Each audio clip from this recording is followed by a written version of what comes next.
अपने जनपद से जुड़ी हर खबर को देखने के लिए इंडिया लाइव न्यूज को तुरंत सब्सक्राइब कीजिए और साथ ही बेल आइकन को भी दबाइए। सबसे पहले तो हम आपको बता दें, इससे पहले 23 तारीख को फिरोजाबाद में जो हमारी Firozabad school private school association है उसके द्वारा एक प्रेस कॉन्फ्रेंस की गई थी।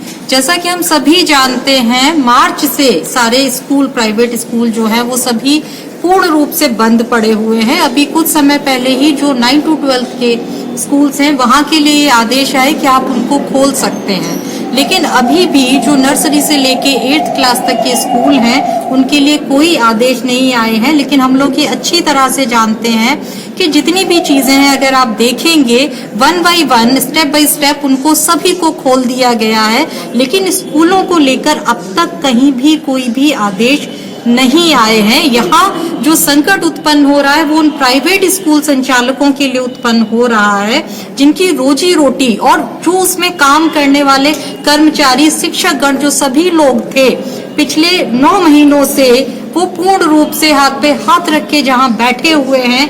क्या ये सरकार का दायित्व नहीं बनता है कि उनके बारे में भी सोचा जाए? वो लोग कैसे अपनी जीविका चलाएंगे जब उनके हाथ से जो उनका एक माध्यम था जिसके जरिए वो कमा रहे थे, काम कर रहे थे, वो सब कुछ उनसे छीन लिया गया है। सारी चीजों को सरकार ने एक एक करके खोल दिया गया। जैसा कि हम सभी जानते हैं, शुरुआत हमारे यहाँ हुई थी, जितने भी बियर बार हैं, शराब के ठेके, सबसे पहले उनको खोला गया। ये हम शायद उसकी जरूरत सबसे ज्यादा थी खोलने की, जिसको सबसे पहले खोला गया।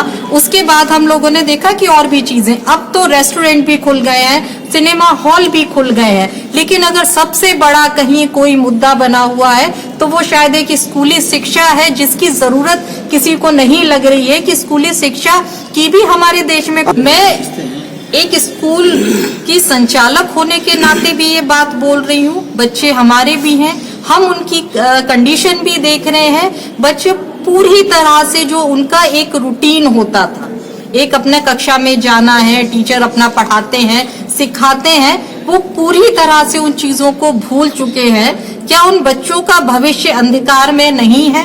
क्या इस चीज पे हमें सोचने की आवश्यकता नहीं है? और रणनीति की अगर मैं आपको वही मैं आपको बता रही हूँ। इससे पहले 23 तारीख को भी हमने प्रेस कॉन्फ्रेंस की थी फिरोजाबाद में, और उस प्रेस कॉन्फ्रेंस में भी हमारी जो सरकार से अपील है वो यही है कि आप जल्द से जल्द स्कूलों को खोलने के आदेश जो है वो दिए जाएं। अन्यथा एक चीज और मैं यहाँ पे जोड़ना चाहूंगी, पिछले कुछ दिनों में ही 1 महीने के अंदर ही फिरोजाबाद में 2 स्कूल संचालकों ने हमारा साथ छोड़ दिया, जो बहुत ही ज्यादा दुखद एक घटना थी। उसमें एक स्वर्गीय श्री सुनील दीक्षित जी हैं और दूसरे स्वर्गीय प्रशांत तिवारी जी हैं, और दोनों ही लोगों की मृत्यु का कारण कहीं ना कहीं जो आर्थिक बोझ था, जो स्कूल बंद होने के कारण जो उन्होंने लोन वगैरह लिया था और वो उसको नहीं दे पा रहे थे, इसी के चलते उन लोगों को जो है इस जो हम लोग से उन लोगों का साथ छूट गया, जो बहुत ही दुखद एक बात थी। इसी के चलते हमने 23 तारीख को एसपी सिटी सर के यहाँ पर हम लोगों ने एक ज्ञापन दिया, अपनी मांगों को वहाँ पे रखा है हमने, और वहाँ पे सिटी मजिस्ट्रेट सर की उपस्थिति में, डीआईओएस सर की उपस्थिति में हम लोगों ने ये ज्ञापन दिया है कि सरकार जल्द से जल्द कोई उचित निर्णय ले। प्राइवेट स्कूल एसोसिएशन के द्वारा ये मीटिंग का दूसरा चरण है। पहली प्रेस कॉन्फ्रेंस हमारी फिरोजाबाद में किड्स कॉर्नर स्कूल में रखी गई थी। उसमें शासन व प्रशासन को हम लोगों ने स्पष्ट रूप से आगाह कर दिया था कि अगर अब अभी भी 9 महीने हो गए हैं, बहुत लंबा समय हो गया है, अगर सरकार स्कूलों के बारे में कोई ठोस रणनीति नहीं बनाती है, कोई ठोस निर्णय नहीं लेती है, तो मजबूरन बस स्कूलों के शिक्षक, बल्कि हम तो कहेंगे मेरे अभिभावक भी, क्योंकि वो भी इस समय बड़े परेशान है, उनके बच्चों की पढ़ाई सही नहीं हो पा रही है, सभी लोग संयुक्त रूप से धरना करेंगे, प्रदर्शन करेंगे। और यहाँ तक भी हमने निर्णय लिया है कि आमरण अनशन पर बैठना पड़ेगा तो आमरण अनशन पर बैठेंगे, और आत्मदाह की जरूरत पड़ेगी तो आत्मदाह भी करेंगे। इसी संबंध में हमने एक ज्ञापन जिलाधिकारी महोदय को दिया था। तो उस दिन सिटी मजिस्ट्रेट साहब, सीओ सिटी और भी अधिकारी थे, क्षेत्राधिकारी थे, डीआईओ साहब थे, सभी लोग आए थे। उन्होंने एक बड़ी अच्छी वार्ता की कि आप लोग ऐसा कदम न उठाइए, हम लोग आपके साथ हैं। तो हम देख रहे हैं कि उसमें 23 तारीख से लेकर आज 29 तारीख हो गई है, अभी तक उनके द्वारा जैसा कमिटमेंट किया गया था डीआईओ सर के द्वारा और सिटी मजिस्ट्रेट के द्वारा।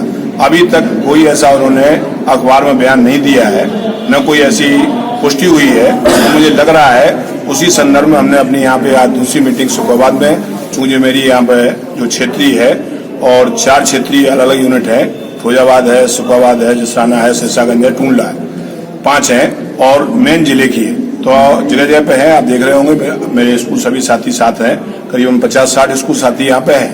और हम सब लोग अभी रणनीति तो बनाएंगे, थोड़ा आप जानते हैं कि पूरी मीटिंग अभी संपन्न नहीं हो पाई है, लेकिन निश्चित मानिएगा कि अब मेरा आंदोलन इसमें बढ़ता जाएगा और सरकार पर दबाव बनाएंगे और जरूरत पड़ेगी तो जो भी निर्णय लेंगे स्कूल एसोसिएशन वाले जो तय कर चुके हैं, हम लोग पहले भी कर चुके हैं, अभी भी करेंगे, कि वो मजबूरन करना पड़ेगा।